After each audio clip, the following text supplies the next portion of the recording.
মাই dear students, আজকে আমি তোমাদের কিছু ইংলিশ প্রভার্ব বিষয়ে আলোচনা করব। এই প্রভার্বগুলো সম্পর্কে তোমাদের একটা প্রাথমিক ধারণা থাকা দরকার। প্রভার্ব হলো এক ধরনের শর্ট এবং wise saying with a deep meaning. অর্থ অনেক গভীর, কিন্তু কথাগুলো খুব ছোট এবং খুব বুদ্ধিদীপ্ত।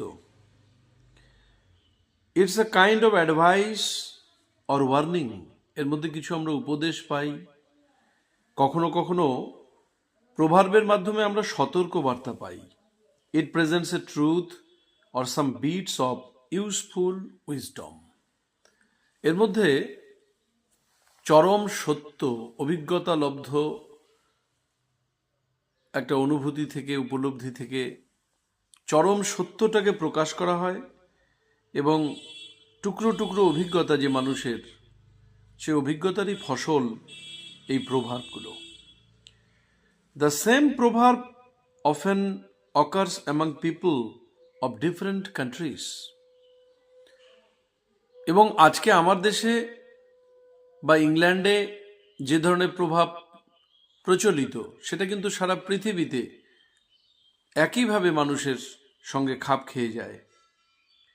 For what is true, what wisdom dictates, what experience shows, must be the same everywhere. কেননা যা সত্য তা ইংল্যান্ডেও সত্য, ভারতেও সত্য, আমেরিকাতেও সত্য, সব জায়গাতে একই। এবং জ্ঞানজাত কথা, যেগুলো জ্ঞান বা অভিজ্ঞতা থেকে যেগুলো কথা তৈরি হয়েছে, সেগুলো সারা পৃথিবীতে একইভাবে মানুষের মনে ক্রিয়া করে।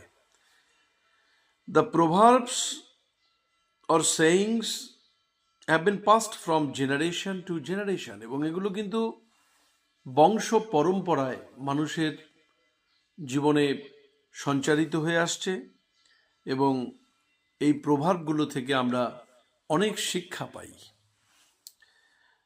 যেমন ধরো, a bird in hand is worth two in the Bush.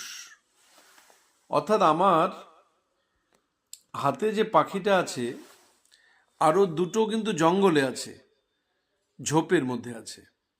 আমার হাতে যেটা রয়েছে সেটাই বেটার। অর্থাৎ বেশি আশা করতে নেই, যা হাতের কাছে আছে সেটা নিয়েই আমাকে সুখে থাকতে হবে। Look before you leave. অর্থাৎ কোনো কাজ করার আগে ভেবে চিন্তে কাজটা করতে হবে। All that glitters is not gold. চকচক করলেই সোনা হয় না। অর্থাৎ এগুলো কিন্তু খুব কমন এবং খুব পপুলার প্রভার্বস, কিন্তু এগুলোর চর্চা ধীরে ধীরে কমে যাচ্ছে। আমাদের প্রবণতা খুব হালকাভাবে, সহজভাবে কথা বলা, কিন্তু এইভাবে গভীর অভিজ্ঞতা থেকে নিংড়ে নেওয়া এই কথাগুলো, এগুলো আমাদের জানা দরকার। আমি আসছি পরেরটাতে। Too many cooks spoil the broth. বাংলাতে আমরা বলি অধিক সন্ন্যাসীতে গাজন নষ্ট। অর্থাৎ একটা কাজে যদি অনেক মানুষ যুক্ত হয়ে পড়ে, তাহলে সেই কাজটা নষ্ট হয়ে যায়, এলোমেলো হয়ে যায়। Don't count your chickens before they are hatched. অর্থাৎ চিকেন ডিম ফুটে বাচ্চা হওয়ার আগেই কল্পনা করে নিতে হয় না। ওই গাছে কাঁঠাল গোফে তেলের মতো আর কি। Charity begins at home. আমার যে দানশীলতা বা সুন্দর একটা মন, শৃঙ্খলিত একটা মন, বা সমাজের প্রতি কিছু দায়বদ্ধতা, এগুলো কিন্তু প্রথমে বাড়িতেই তৈরি হয়, গৃহেই তৈরি হয়। Better late than never. এটা ট্রাফিকের ক্ষেত্রে আমরা খুব ব্যবহার করি, যে ধীরে যাও, অত তাড়াহুড়ো করো না, একটু দেরিতে পৌঁছালে কিছু হবে না, কিন্তু যদি রাস্তায় কিছু দুর্ঘটনা হয়ে যায় তাহলে সেটা তো খুবই সাংঘাতিক, মারাত্মক হয়ে যাবে। সেই জন্য আমরা বলি ড্রাইভ স্লো বা বেটার লেট দ্যান নেভার। এটা একটা ট্রাফিক স্লোগান হিসেবে ব্যবহৃত হয়। East or West, home is the best. এটা আমাদের খুব জানা প্রয়োজন যে যেখানেই যাই না কেন হোম অর্থাৎ নিজের বাড়ি এর মতো সুখকর জায়গা কিন্তু পৃথিবীতে আর কোথাও নেই। Empty vessels make much noise. শূন্য কলস বাজে বেশি। অর্থাৎ যার পেটে বিদ্যা কম সে বেশি কথা বলে, বকবক করে, এবং এটা খুব প্রচলিত একটা কথা। শূন্য হাড়ি তাতে শব্দটা বেশি হয়, শূন্য কলস শব্দটা বেশি হয়। Rolling stone gathers no moss. চর্চার মধ্যে থাকলে সেই চর্চাটা আরো শার্পেন্ড হয়, আরো ধারালো হয়। যত চর্চার মধ্যে থাকে মানুষ তত তার ঔজ্জ্বল্যটা বৃদ্ধি পায়। অর্থাৎ একটা পাথরকে যদি আমরা পাহাড় থেকে গড়িয়ে দেই, বা নদীতে যে পাথরটা গড়িয়ে গড়িয়ে গড়িয়ে গড়িয়ে এগিয়ে যায় তার মধ্যে কিন্তু কোনো শ্যাওলা জমে না।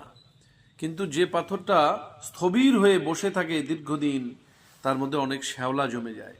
তা চরৈবতী, সেজন্য চরৈবেতী মানে চলতে থাকো, জীবনটাকে কখনো থমকে দিও না। থমকে গেলেই তুমি একটা বাঁকের মধ্যে পড়ে যাবে, শ্যাওলা জমে যাবে। হ্যাঁ, ওই যে নদী হারায় স্রোত চলিতে না পারে, অজস্র শৈবালদাম বাঁধে আসি তারে। মানে নদীর যদি গতিপথ রুদ্ধ হয়ে যায় তাহলে তখন তার শ্যাওলা জমে যায়। অর্থাৎ গতিশীল থাকতে হবে। এটা কিন্তু একটা খুব মোটিভেটিং একটা প্রভাব। Good fences make good neighbours. একটা শক্তপোক্ত যদি তুমি দেওয়াল দাও বা বেড়া দাও তাহলে পাশের বাড়ির সঙ্গে তোমার সম্পর্কটা ভালো থাকবে। অর্থাৎ প্রতিবেশীর সঙ্গেও একটা দূরত্ব রাখতে হয়। সবসময় একেবারে সব কিছু শেয়ার করা বা পুরোটা দিয়ে মানুষকে তার সঙ্গে বন্ধুত্ব করা, এই সম্পর্কে একটা সতর্ক বাণী হচ্ছে good fences make good neighbours. Honesty is the best policy.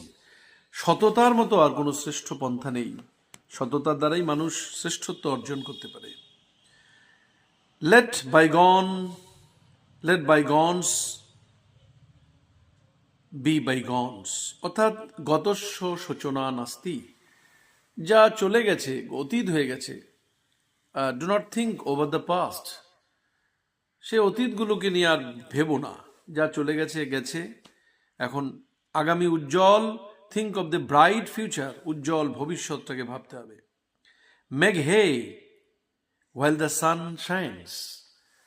হে মানে অ্যাকচুয়ালি খড়, অর্থাৎ সূর্য যখন আলো দেয় সেই সময় খড়টা শুকিয়ে নিতে হয়। এই কথার অর্থ হচ্ছে সময় থাকতেই সময়ের কাজটা করতে হয়। কি সুন্দর কথা। ওয়েল বিগান ইজ হাফ ডান। যদি কোনো কাজ তুমি সুন্দরভাবে শুরু করো তাহলে মনে করবে যে অর্ধেকটা করা হয়ে গেল। So my dear students, all this proverbs will help you to understand the language, and this will enrich your word power also, and your expressions will be more enriched. আরো খুব সমৃদ্ধ হবে তোমাদের বলা বা তোমাদের লেখা, এবং ইংরেজি বিষয়ে তোমাদের দক্ষতাটা আরো বৃদ্ধি পাবে বলে মনে করি। এই কয়েকটি প্রভাব তোমরা বারবার চর্চা করবে।